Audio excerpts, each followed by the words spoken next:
بسم الله الرحمن الرحيم. الحمد لله رب العالمين،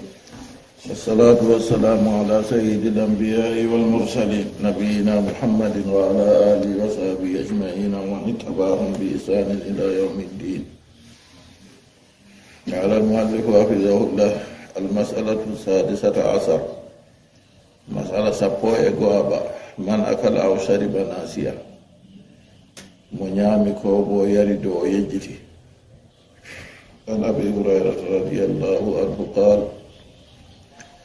قال رسول الله صلى الله عليه وسلم: من نسي وهو صائم فأكل أو شرب فليتم صومه فإنما أطعمه الله وسقاه. mo yejjiti oɗo suumi o ñaami ko o yari o timmin suuma e maako no yeccaago ma Allah o ñamni mo yarni mo. hadisol Bukhari fillingol be Muslim. to laatake dow banni ban hadisewol ɗo wardi ɗo wala yobre woni dow maako. ɓurna moodiɓe fu wi o yowata, amma Maliki wi ko ɓuri yiɗeego likkata o yoɓi ɓe wajibinayi kam. فهذا الحكم دلت عليه النصوص كتابا وسنة. nda kiitaka nasiji hanndi ɗo man qur'anu be hadis. فإن الله سبحانه وتعالى قال: عنده الله مسلم بغار ودني بي: ربنا لا تؤاخذنا إن نسينا واخطأنا. ربنا جومر عوامين لا تؤاخذنا تاتنانغو من إن نسينا تو من ججتي أو أخطأنا كو من بوفي تو بو يجتي ونعمي دلك أي بولاد وما كريم. وقال عليه الصلاة والسلام: رفع عن أمة الخطأ والنسيان وما استكرهوا عليه. بامتا ما أتشنا ما أمة تولم أتشنا ما تموتيرم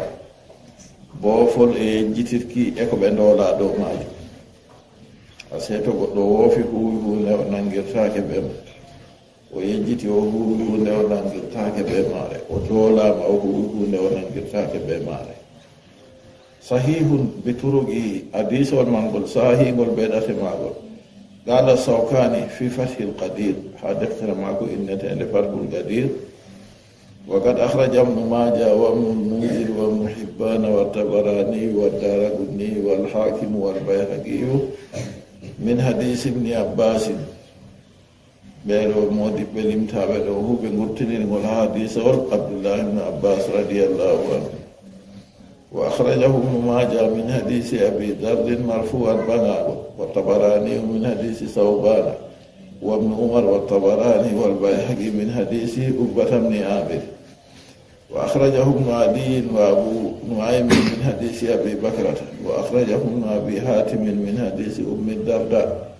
وأخرجه سعيد بن منصور وعبد بن حميد من حديث الحسن مرسلا، وابن حميد من حديث الشعبي مرسلا، إلى أن قال هاوي: وفي أسانيد هذه الأحاديث مقال. ودي بولدون هاتو بول حديث جديد، ولكنها يقوي بعضها بعضا. أما سكاك حديث جمان كدي يوغا ماجد سبدنا يوغا فلا تفسد عن ركبة بحسن لغيره. وحديث مرة مدتا أشك لا تقوم الحسن لغيره. وقد تقدم حديث الأرتين: إن الله قال قد فعلت اللوي حقيقة مهوي. هذا عجبون دهارك رسول البقرة kala ko yimɓe wi fu Allah wiya mi huuwi: rabbana la tu'akhizna in nasina wa akhtana. Jawmirawo amin ta nangu min to min gejjiti ko min boofi. Jawmirawo wiya mi huuwi. To on gejjiti mi nangirta on be man, to on boofi mi nangirta on be man. Wa huwa yashhadu li hadhihi al-ahadith, kadi ɗon man ɗo seedina hadiseji ɗi to nini yahrake ɗo banani. nden kam hadiseji man ɗi laata ɗi caahiɗi kadi. qala فهذا الحكم دلت عليه النصوص كتابا وسنة. لا نسيجي دي قرآن بحديث هندي دومودو فإن الله سبحانه وتعالى قال ربنا لا تؤاخذنا إن نسينا وأخطأنا يوم رأوا من تاتا نانغو من تومن جيجتي كوبو من بوفي قال عليه الصلاة والسلام رفع عن أمة الخطأ والنسيان وما استكرهوا عليه بوفو يجتتكي كأمة توريام دولا دوما فات بجافاما بانتي أجيبه ومن رأى من يأكل أو يشرب في نهار رمضان ناسيا فهل عليه أن ينبه هذا الناسي أم يسكت moyin goɗɗo ɗo ñaama ko ɗo yara ha ñalowma are suumay alha ñaamo ko jaroman yejjiti kadi giiɗo mo findinan mo na ko malla jeeɗa alzahiru anna alayhi an yunabbiha amma bangu ɗum kam lismake dow maako o findina mo aɗa jooɗoɗi be goɗɗo ñalowma suumay se a yi oɗo yara o yiɗi yarugo ko ñaamugo hani a findina mo daga law kadi to hakkilay ha o fuɗɗi on bo fuu a findina mo e o ene aɗa suumi ñalowma suuma e dey be hakkilo kadi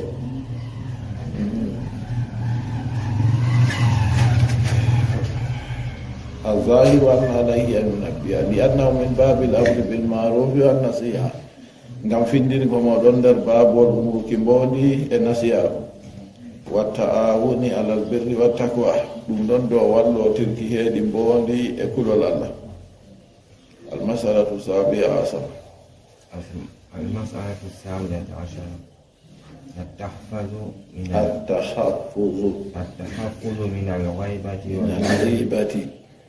من الغيبة واللغو للصائم عن أبي هريرة رضي الله عنه أن النبي صلى الله عليه وسلم قال إذا كان يوم صوم أحدكم ولا يرفث ولا يسخط. المسألة السابعة عشرة مسألة سبوين جيدي دبا التحفظ رينتاغو من الغيبة إبقو إنيوهل واللغو يوون لصائب الشومين asumi ɗo ɗemgal ma fuu sey suumaha wonde ko halli kadi ñoyra ɗon nder hunde hallunde nde Allah tindiniri ba ñamgo kusel nder ɗum mayɗo wooɗo kayum wonde nde nafata joɗango mbele laha mere goɗɗo dayto ɗum to ɗo suumi kanjum o wi rentago yibgo e ñoyre be woolo heedi cuumiɗo عن أبي هريرة رضي الله عنه أن النبي صلى الله عليه وسلم قال عند النبي جمع صلاة الله جمود تبتني بي إذا كان يوم صوم أحدكم فلا يرفس ولا يسخر تلاتك يندسوا ما يقوتو مودن تاولا مو بدل ولا يسخر تاو جكر بيقوتو فإن ساتمه أحد أو قاتله to woodi goɗɗo hudimo malla bo haɓi be maako yiɗi ɓe kaɓa falyagul o wi'u inni mru'un sa'imun min o min neɗɗo suumiɗo walladi nafsu muhammadin biyadi la hulufu fami sa'imi adyabu inda allahi min rihil misk hunoraago on mo jungo mo nafsu muhammadu woni ha jungo muɗum hunoraago on mo yonki muhammadu woni ha jungo muɗum wallahi piyagol hunduko suumiɗo ɓuri urugo her Allah dininta urdi misikri wali sa'imi farhatani yafrahuhuma wodani cuumiɗo seyoji ɗiɗi ɗi o seyoto ɗum ida aftara fariha bi fitrihi wa ida laqiya rabbahu fariha bi sawmi to ni o yewi suuma e maako o seyoran be yewgo suuma e maako to o fotti be jawmi ko ɓoɗon bo o seyoran kadi be mbar jarin jawmi ko o kanam hadis o Bukhari be Muslim fu filligol o foti be jawmi ko o sewran be mbar jardi jawmi ko kata mo asuma e maako wa an Abi Hurayrata radiyallahu anhu qala qala Rasulullah sallallahu alayhi wa sallam man lam yada qawla az-zuri wal amala bihi falaysa lillahi hajatun fi an yada ta'amahu wa sharabahu. Abu Hurairah radiyallahu anhu o winnulaaɗo Allah mo salatu Allah e jammo ɗum tabitani wi mo accay konngol fewre e huutinirgo ɓe maagol laatanaki allah haaje ha o acca ñamdu maako e njaram maako. hadisol Bukhari fillin ase goɗɗo ɗo suumi nden oɗo fewa oɗo huutinira ɓe fewre kam nden kaba wiigo to yiɗi o ñaama kadi. falghibatu wallahu wasabbu wassafnu tajrahu siyama sa'i. ñoyere woolo wolugo wolde mere nde wala boteer ɗum, kuudi laakiiɗi kanjum man ɗo ɗum musbinan suuma e neɗɗo, tampinan suuma e maako warta wala sembe. wa tuɗɗiful ajra wa sawaba, ɗum tampinan barjaari warta barjaari e maako pamarel. wa tu'arridu sa'ima lil iqabi, ɗum fe'inanan suumiiɗo her yangada. walakin la yaljamu sa'imu an yaqdiya yawman makana hada al-yawm, amma kadi lismaki suumiiɗo man o yoɓa ñalomaare ha nokkuure man, ha ñalomaare man. fima alamu o wi heedi ko andumi kam, wala alamu hadisan sahihan, mi anda hadisol cahigol ni ka dalilin liman awjaba gada hada al-yawm, lakkangol ba dalila ha mo wajibini yokki ñalomaare nde. waɗon no suumi ɗo accay konngol fewre ɓe huutinirgo ɓe maare go, to wala hadise o wi o yoɓa ñalomaare man kam. wal maksudu min asiyam, ko waɗi nufaye ha suuma e ɗum hifdul lisan, nde reenuki ɗemgal, wal jawarihi e terɗe amma yudgirbu rabba tabaraka wa taala, accina kala ko tikkinta jawmirawo momo e mum kuuɓi jeedidiri ɓangiɗo. ɗemgal maako terɗe maako fufu o reena ɗum, o ayna ɗum, tata ɗe kuwa ko Allah seni o tikkinta. wa amma qawlu fi akhir al hadis, amma konngol annabijo haragare hadis, falaysa lillahi hajatun fi an yada ta'amahu wa sharaba, laatanaki Allah haaje accuki maako ñamdu maako e njaram maako. fa qala ba'du ahli al ilm, yoga yimɓe andal mbi, laysa ma'nahu annahu yu'maru bi an yada siyama, na maana majum oɗo umre o acca suuma e maako de. wa innama ma'nahu tahdhiru min qawli zur, ko woni maana man kam ɗum rentingo imgo e konngol fewre, suumiiɗo ta huutinira ɓe konngol fewre on. wala mafhuma li dhalik, o wi kadi wala ko famete ha haala wiigo to wallana Allah haaje ha accuki ñamdu maako e njaram maako ɗo. maana man to a suumi ɗo tahata fewta huutinirɓe konngol fewre on. fa inna Allah la yahtaju ila shay'in, Allah kana bukatake ha huuɗe ko de, wala haaje Allah ha huuɗe ko ɗumen. wa innama ma'nahu falaysa lillahi idaratun fi siyamihi, kallatanaki Allah taaraki her suuma e maako. fa wudi'a alhajatu mawdi al-irada, to ɗon on kadi wallinama haaje ha nokkure muño ɗo Allah muñayi suuma e maako iri banni, to nini oɗo fewa oɗo hutinira fewre, na noon Allah muñini mo suumira. wa qala ba'duhum, yoga maɓɓe wi bal huwa kinayatun an adamil qabuli, ɓe mbi accina ɗum soomore on ha soyde jaɓeki suuma e maako. kama yaqulu al-mughdabu liman radda alayhi shay'an talabahu minhu falam yugim bih, banno wiyete goɗɗo tikkinaɗo mo lorni hunde dow maako, nden nde o ɗaɓɓitino her on man, nden o daroraki be man, o wiya mo la hajata li fi dhalik, ke o ɗuma anni o wiya mi wala haaje hunde man. wa qala ibn al-arabi mubtada hadha al-hadisi annahu la yusabu ala siyami, o wi ko ɗiɗnata hadise on ɗo, nde nini laatanaki Allah haaje ha o acca ñamdu maako e njaram maako kam, to nini o laati oɗo fewa oɗo huutinira konngol fewre, o wi mana hadisol man ɗo la yusabu ala siyami, goɗɗo cuumiɗo man o warjatake, o katake barjade dow suuma e maako. wa manahu anna sawaba siyami la yaqumu fi lmuwazanati bismi zuri wa ma dhukira ma, ko woni mana man barjade suuma e darorta be ni jotirgo be junuba fewre e ko innida hawtade be fewre ba be hutingo be maare. wastudilla bi hadha alhadith ala anna hadhihi alaf'al, handorama kadi be hadisol ngol dow kuuɗe tunqisu sawaba saw kuuɗe ustan barjaari suumaye wa tuuqibu bi annaha sagairun tukaffiru bistinabil kabair wa tuuqiba ɓaawɗinama bo bi annaha sagair gedde pamare tukaffaru bistinabil kabairi kanje kam de hefirte be luncitago gedde mawɗe so nini o kuwa gedde mawɗe ni pamare ka o jaafeteɗo wallahu alam allah woni anduɗo masalatu saminata asar المسألة الثامنة عشر تبييت النية في الليل عن حفصة من ولا في عن حفصة أم تبييت النية من الليل وفي الليل من الليل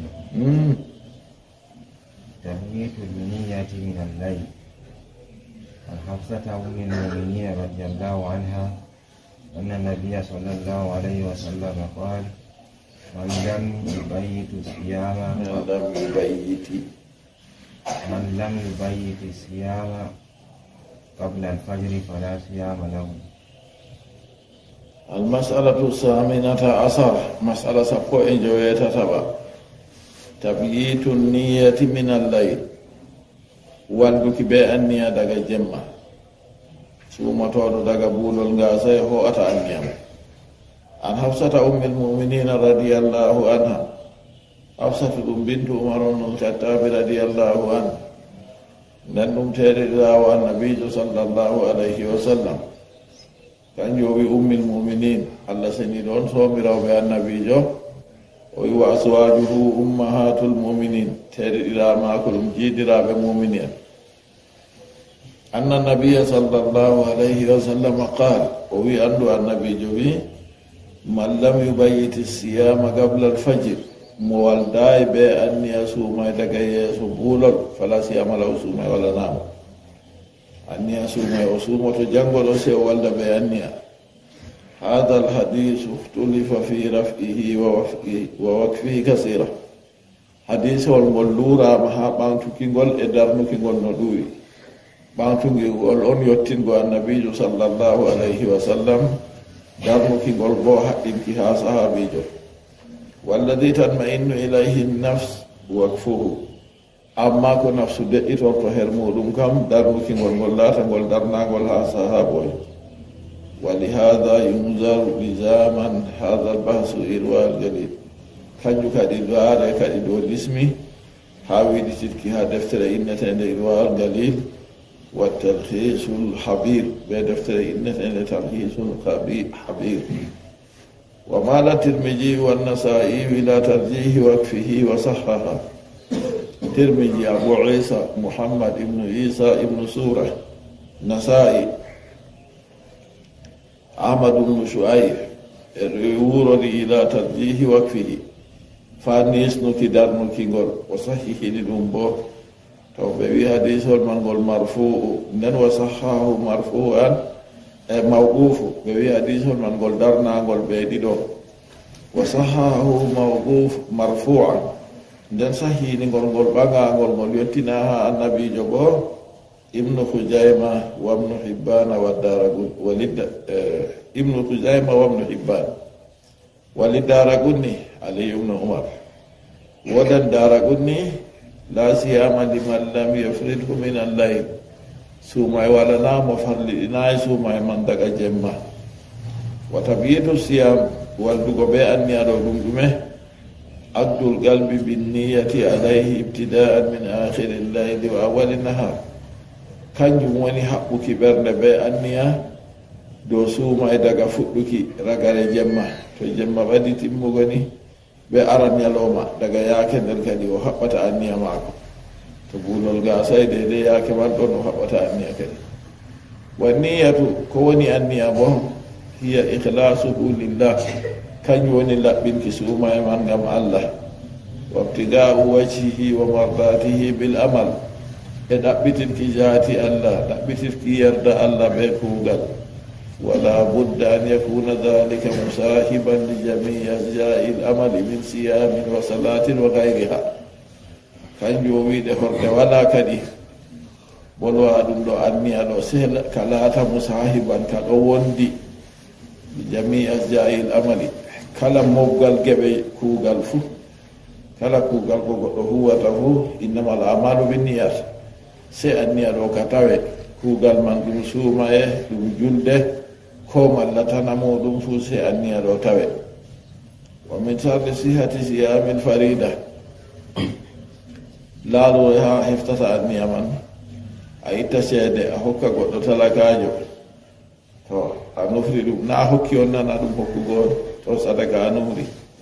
a itta seede a wurtina ɗum jakka a hokka ɗo bo ɗum jakka farilla o nanumi a itti a itta seede man a hokka bandirawo ma fuu ni a hokki ɗo bo sonago sombo nden ɗo kana an mi wiyata goɗɗo feere bo itta seede ɗuuɗɗe rufana bambaɗo fuu na hokki on nan amma na ayi anniya may feere feere pat ko kañum moggal kuugal pas e ɓe anniya wa min sardi sihati siyamil farida nder sarɗiji sahaaki suuma e laatiɗo farilla tabiitu niyati siyami lallay kanjum woni walluki ɓe anniya suumay daga jemma falaw lam yanwi hatta tala alfajru fala siyamala to nini o anninaki suumaki janngo ɗum lewru suuma e on ha weeti a ɓuurol gaasi nden o yo suumi o anninaki no to suumayre ma waɗanaamo amma doole ma ko o suuman ngam hormuki lewru وقد ذكر شيخ الإسلام ابن تيمية أن من علم أن غدا من رمضان كفره نيته هذه ده مسألة دو بل كما سيد هاويتنا يمبفو سيوتا ما جامغو ويمو دي بوجو إسلام ابن تيمية وولي وي مؤندي جانغو دوم لو رسومه tan anniya mako kaɗo ka heewi hada fi farida ngam o juulɗo on o nani habar lewru warti na o sumotoɗo janngo halas anniya mako heewi wa huwa maksudu hadisi alayhi salatu wassalam kanjum woni no faye hadisi oɗo annabijo mo salatu allah e jam muɗum tabita wa tabitu innama yakunu fi llayli qabla alfajr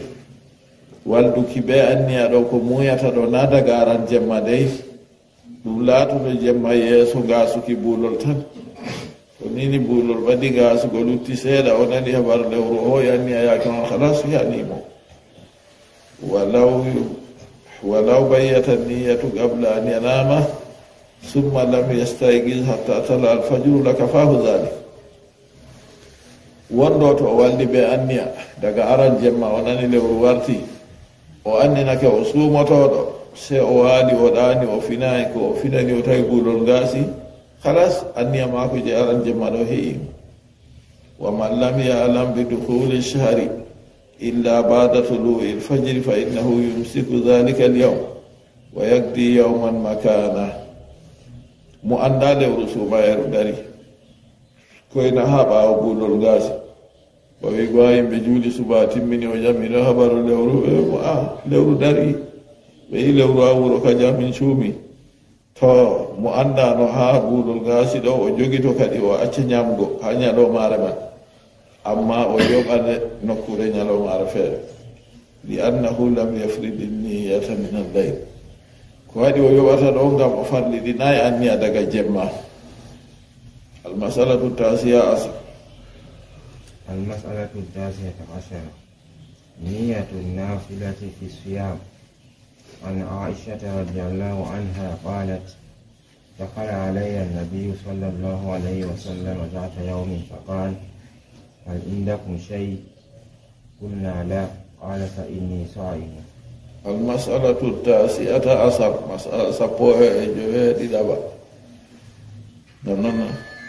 سبوه جينا يا بنا نية النافلة في الصيام النية نافلة هل سوما من نافر إلا سوما نافلة وسوما دو أنا عائشة رضي الله عنها قالت دخل علي النبي صلى الله عليه وسلم ذات يوم النبي جمع صلاة الله جمع تبتني ونستدو أمدياتون ما نلو ماري فقال سيوي هل عندكم شيء بلا ودي هو نهرمنا ونene ñam dono la bitata قلنا من بلا ودا qala o fa inni sa'im nden kam mi cuumiɗo yaake o ƴamino ñamdu ka na andi o suumaki ɗum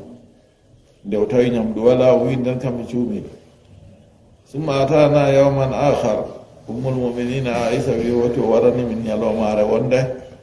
fa qulna min bi uhdi alana hays hokkama min ñamdu wi'eteɗu hays ñamdu man ɓe wi ɓellere ɓe gaɗata ɓe defira ɓe kurori fa qala nulaɗo allah wiyata arinihi falaqad asbatu sa'iman fa aka nulaɗo allah wiyata yiniyam ɗum na haqiqa mi weeti mi cuumiɗo no bo se nulaɗo allah ñaami so hadisol ngol muslim filli ɗum وهذا الحديث يدل على أن المتنفل له أن يعقد النية من أثناء النهار حديث المرمول أحد رسوما نافلة ودني محبة أن يماكو حندن يلوما نايو كسيتو والدي بما كذا قبول الغاسي ولا يلجمه أن يبيت النية من الليل كالمفترض nismatamo walda be anniya daga jemma ban juulawo almufteregi ban farlitittoɗo ba suumotoɗo suuma e farilla wa ida amsaka wa huwa muftirun to nini o jogiti alhaal maako gewɗo summa aradani e suuma falahu an yukammila min asna'i nahar nden ɓaawa to no yiɗi suumaago kadi woɗani mo timmina caka ñalowma man hatta min badi zawadi inda kasiri min ahlil ilmi ko ha ɓaawo nange sali caka fu ha yimɓe ɗuɗɓe iggoye yimɓe andal weeti o suumakino ha nange sali caka wala ko o ñaami so o andina tan mi suumi ñalomaɗo nde o suuma tan ko naafila kam wa ida sama nafilatan summa arada an yuftira li sababin min al asbabi falahu dhalik to ni o suumi suuma e naafila na suuma e farilla nden daga ɓaawo ton o yiɗi o yewa ngam sababuji hoɗanimo wala gada alay fil gawli sahi yoɓre bo wala ɗo maako hakkongol cahingol kam malikin ko en mbi o yoɓani yoɓre wala ɗo maako hakkongol cahingol min aqwali ahlil ilmi iggoye konguɗi yimɓe andal li anna al mutatawi amiru nafsihi khilafan lil ahnafi ngam goɗɗo ɗorotoɗo kanko woni umrowo nafsu maako umrore may na allah umrimo kanko umri hoore maako ɗo kadi to yiɗi o timminande to yiɗi bo acca o wi khilafan lil ahnaf ko lutani hanafinko en ɓe mbi dewal nde fuɗɗama ka se o timminagal to nini o suumake nder ɓaawa ɗon ñamdu on fottani mona ɗumena o yewi du yo jonta kam se o lora o yoɓa ñalowmare ma almasalatu l-ishrun المسألة العشرون السنة في الفطر عن سهل بن سعد رضي الله عنه أن رسول الله صلى الله عليه وسلم قال لا يزال الناس بخير مع عجال الفطر. المسألة العشرون مسألة نوغسها هذا المسألة جسومة السنة في الفطر سنة هدية وكسومة عن سهل بن سعد رضي الله عنه أن رسول الله صلى الله عليه وسلم قال أنه لا دعوة صلاة والله جمود تبتني به لا يزال الناس بخير ما أجل الفطر يبقى شهدتا بخير فن بيودين يوكي ونا يامك وجهاد لديه أياكل بنور وورك وتاتي كوجوي أووبي بوبي ديام خلاص أيوي سومي magari baɗo fuu ɗo mari haaje juuli lawgo ɗum de e wata yimɓe suklana en ɗo sukla masine ha ñiɓɓa ɗo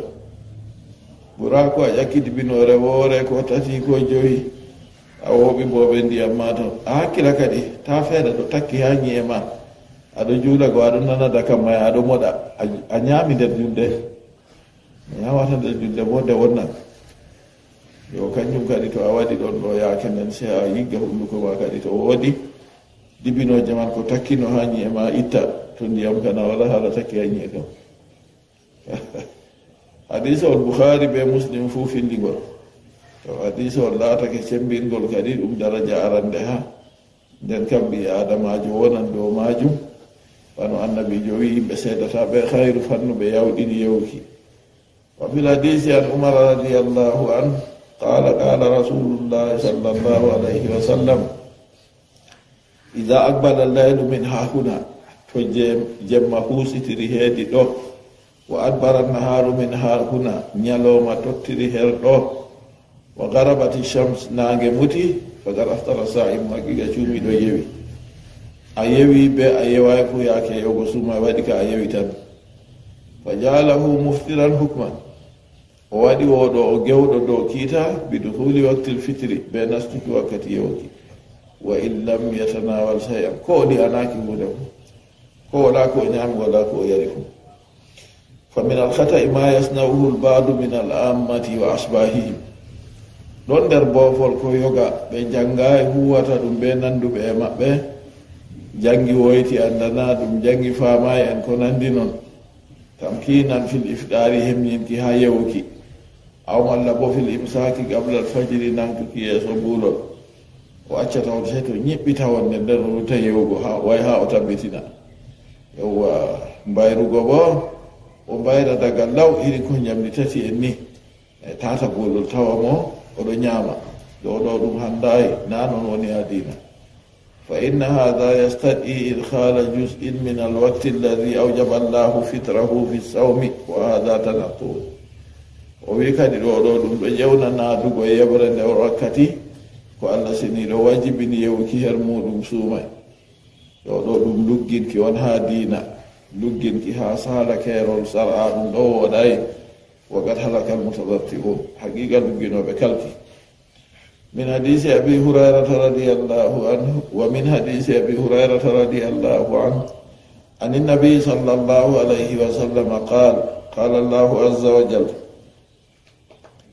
أحب عبادي إلي أعجلهم فطرا بربي يدعو جياب أمهر بربي بياو ويوغ سومي وحديث الحسن رواه الترمذي بربه يدego jeyabe am her am burbe be yawugo yewgo sumay ni hadisol budsi hadisol rabbani hadisol ilahi dum bolle Allah seni do denna dum aya qur'an annabi jowi qala Allah azza wa jalla Allah jali do mawdo kanyum wi daraja magol buran hadis den yo tay aya qur'an go gol jangatake gol julde wa mana ta'jilul fitri mana yawdinki yawgo do dum dume an yuftira al muslimu wal muslimatu idha ghabati shams juldo gorko ko debbo o yawasu may mako to nange wirni wa idha adbara an-naharu aqbala al-layl to nyalo ma totti jemma bo husitake fa hadha huwa dabiru shar'i li hada la do ononi ko mande fer sariya hamatu فإن الله سبحانه وتعالى قال ثم أتم الصيام إلى الليل هو تتمنى سوما يهاجم سورة البقرة آية مرة شفاي جيتتي إجويني لبا فدخول أول جزء من الليل مبيح للإفطار نستغو أران هي برسيدة يبقى يجمع كده دكني يوكي ولو لم يفتر العبد كو جادو يوايفو yake yogo kawadi do kita kam o yewi ko o yeway do biya dum fatiba'u sunnati fi dhalika an yabda fi awwal juz'in kadi tokka go sunna ha bolwa dum do o fudda kadi daga aran yebrema daga tujemma fuddi nastugol wala yatanatta'u fi tarki al-fitri hatta yatamakkana al-laylu kaseeran ta o duggina ha accugo yewre ha yo jemma nastata ko duudi o muna mas'ala o wodi mas'ala gorka herdo wodi jamol halin tabilul adhana am iqbalul layli wa ghurubu shamsi useni ko mander fe kam dume setina ngona ko malla bo nastugo jemma e mutkinange to mi tabbiti nange muti jemma nastini ko be setina mi yawasu mayna ko malla mirena seto be setini wa sahihu fi dhalika ghurubu shams sahih ma bolo do mutu gonange la dan man ga to nange mutai o setina na to ko tabbiti nange muti kanjum o seyo go tan jota ga setini do setini be setina fu lakin ida kana almuajjinu sigatan aminan arifan bilwakti taw seetinaɓe taskite boɗɗum dey sey jangon dey o wi amma se kaka to seetinowo laatake koolaaɗo anduɗo wakkati bo fa innahu yuhadu bi adanihi wa yuftaru alay nden ka hoosete seetinago maako yewire dow man ka shahidi ba seedowo to seedo wari seedino fu na be seedako maako ɗon hitorte to non seetinowo bo to o seetini ɗo o nandi be seedowo kanko wo seedi nange muti on jonta ka yimɓe gewan kadi wa kan rawi ba pillowo non wa naqilil habari sottinowo habar pillowo ko o fillanima hadis to yeccima na ko o wiwa man ɗo kanjum a jaɓata hutinira goɗɗo waddanima habaru o wi goɗɗo wi ni wayne wi ni e ni na kanjum a hosata hutinira non seetinowo bo to o seetini ɗo ngam majum yewete kadi dow seetinako maako to laati o koolaɗo o anduɗo wakkati bo ha andugo wakkati ɗon habaru woni kadi to mbatake o radde piriyelji ɗo feesi bo wa amma e jallama yaadi fi anhu siga o radde piriyel man ɗo to a anda régilas man ha nokkure nde a woni a réglama régilas man ɗo yahata yaake feere nange muti ɓoyma ngel sonayi ha neɓago se a nana ngel ɗo sona ha fuɗɗi ñiɓɓugo ɗo fu aɗa jooɗi renana nayi ɗum waɗata ko se to laati a andi régilas man boɗɗum a régli ɗum ɗo yaadi yo ɗo on a taskitata kadi to ɗon man ma hakkila ɗay ta yande feere batira waati a wala habaru aɗa jooɗi laara wakkati nasti ɓoyma a wala habaru a wiya siwa tawa goɗɗo wiya setinama a ñaaɗina ɗum aa nano andugo wakkati ɗo kañum on woni tilim en ɗo nana en ɗo giya ha balɗe ɗe nde nini laatake o redda priére goo ɗo feesi moy fu ɗo haɓɓi montre mum ɗo mari ɗum a yiya wakkati waɗay sam ɓe seetina ha ɓe juula ɓe timmina fu wakkati nastay ka ɗo na ayi seerente seetinowo ɓe liman man fu to wakkati waɗa e ɗo ka se ɓe kakkila wa amma ida lam yakun anhu siga amma seetinowo to hoolare wala her maako yimɓe koola e mo a se kanju seetinowo se laata andaɗo ɗo wal amana to laatake o wala amana waddabɗu o maandayi o anda maanugo wakkati fa innahu yutabaru billahi nden kam taskitire ɓe jemmoɓe gurubi shamsi ɓe murkinange o seetinayi fu faalatamo kadi to ni nange muti jemma nasti tabbitini ni yo yaake man yimɓe luttata yowru kadi almasalatu lhadiyata walisrun المسألة 21 ما جاء في السكون. عن أنس بن مالك رضي الله عنه قال قال رسول الله صلى الله عليه وسلم تسحروا وإن في السحور بركة. daga fuɗɗi ha to ɗo en janga bela ande daga almasalatu lhadiyatu wal isrun ko jotton fuɗɗi noon may jotta on fuɗɗi alhadiyatu wal isrun kam amma daga 11 ha yago 19 kam fu ɗo ka masan dow ha limgal man ɗo limgal ko dowi dow 10 amma daga 20 to fuɗɗi ha dillugo yeeso jotta ka ɓe turde kadi daga ha ɗo almasalatu lhadiyatu wal isrun ɓe turde ma jaa fi suhur ko wari ha bayra عن أنس بن مالك رضي الله عنه قال قال رسول الله صلى الله عليه وسلم تسحروا فإن في السحور بركة بايرة عند بركة دونها بايرة بركة دومي دوغو خير حديث البخاري بمسلم في اللغة بايرة فإن في السحور بركة عند بركة دونها بايرة وورد في السنن ولها سنن فضل ما بين صيامنا وصيام أهل الكتاب akalatu sahar to wi sunan ɗo abu dawud tirmidhi nasai ibnu majah defte ɗe wari ha sunan faslu seedigu ma bayna siyamina wa siyami ahli lkitabi ko woni hakkude suuma e men ɓe suuma yimɓe defte akalatu sahar ñamande baɓɓol kayre woni mbayrari goo to ɓe laatake yimɓe artunoɓe yimɓe defte to hiiri goɗɗo yewi suuma e mum ñaama ko ñaami fuu daga ɗanaki to ɗani ni halas hoyɗi suumay non noon to aran islama man fu bannino nden ɓaawa ɗon allah nasi ɗum o waɗi jemmare ɗo goɗɗo ñaaman kanjum annabijo wi seedigu hakkude suuma men ɓe suuma yimɓe defte ɗum ñamande mbayra to kañum kadi goɗɗo ñaama wakkati baɓɓol ɗo ñaamugo man ɗo ɗum boɗɗum ɗum wallitan mo ha suuɗugo ɗum hokkan mo sembe maako o heɓa no o huwira kuuɗe maako goɗɗe luttuɗe wa kana sallallahu alayhi wa sallam yuhabbisu suhur mo salatu allah e jammuɗum tabitani o laati oɗon taskana mbayra wa yatasahharu alayhi salatu wassalam oɗon mbayra wa ashabu kanko ɓe sahabo en maako fu wa innama kana fi suhuri baraka no yeccagoma baraka laati ha mbayrari li annahu mu'inun ala siyamin nahari ngam mbayra man ɗo wallan dow sumgo ñalowma wa li annahu min waqti hajati du'ai hina yatanazzalu llah ngam ɗum laatake ha wakkati jaabeeki do'a wakkati allah jippoto subhanahu wa ta'ala ila samai duniya fa asama duniya yaake mbayra man daga to jemma to a sendi jemma geɓe tati to ɗiɗi saali lutti eɓre woore ni to na yaake man on yaake mbayra bo yaake man a umma kadi to aɗo mbayra ɗo a do o do'ama ɗo allah jaɓat fa yaqulu allah wiya hal min sa'ilin fa utiya bela wawdi torotoɗo ha mi hokka mona hal min mustakfirin fa akfira lah bela woodi farkitinanɗo ha mi farina mona hal min taibin fa atubu alay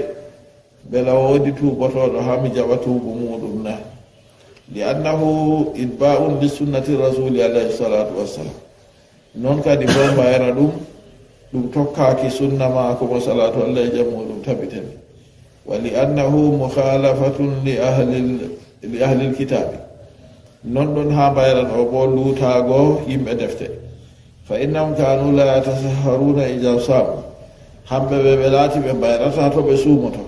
wa gad amarana bi mukhalafatihim fi ma lam yalid sar'una bihi wa gad umirna haqiqa en umrama ɓe luutugo yimɓe defte har ɗum ko sariya meɗen waddani ɗum amma ko ɓe ɗon no kuwa sariya men waddi ɗum wi en kuwa ɗo ka en kuwan kadi wa fil hadisi an zayd ibn sabit annahum tasahharu ma rasulillahi sallallahu alayhi wa sallam zayd ibn sabit sahabojo nulaɗo allah radiyallahu anhu wari ha hadisol kanko won ɓe bayrodi ɓe nulaɗo allah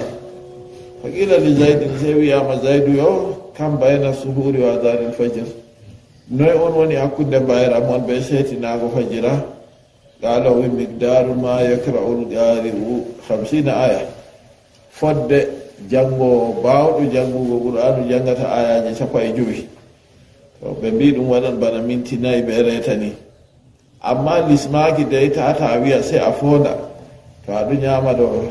a rara orerde priére to lutti minti 4 ɓe reta a lutta darnugo so nan a darnata wala mo wima waɗan darnu daga yeeso man a ɓuri famtugo balle de ka buulol ɗo gasa ɓe noy wala mo taskiti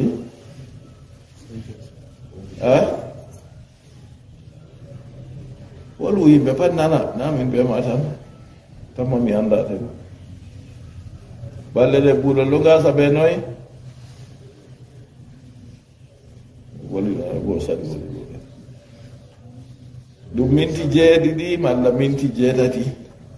ɓawo jamdi 5 ɗo on buulol gasa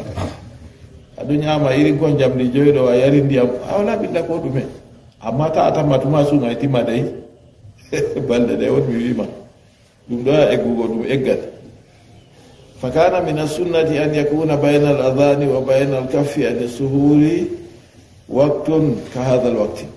kadi laatake nder sunna se laato hakkunde seetinago ɓe hakkunde nangtago accina mbayra wakkati go e wakkati ki wa huwa al akrabu wal ahsanu wal alyagu kañum ɓuri ɓadago kañum ɓuri woɗugo kañum bo ɓuri leɓago wa ma yafalu badu nnasi min taqdimi suhuri kasiran hatta yakuna fi waqti l isa aw tarki suhuri muhalifun li sunna amma ko yoga yimɓe kuwata artirgo mbayrari mbayra daga law ɗuɗɓe ɗo gaɗa noon ha ɗum laatoma daga wakkati isa ima o ñama ko o ñamata fu ɗo ɗon waya o mbayri fu malla bo o acca mbayrugo man sam ma o mbayrata to mbayrina reglon ɗo nawa to mbayrinami ñawan kadi a mbayri a waɗi a ɗanita ñawa ndera ɗo heewi kañum ɗo muhalifun bi sunna ɗum luutu ɗum sunna bayrugo daga caka jemma a luuti sunna a acci bayra a luuti sunna a torroto ɗey walaw anna siyama haulai sahihu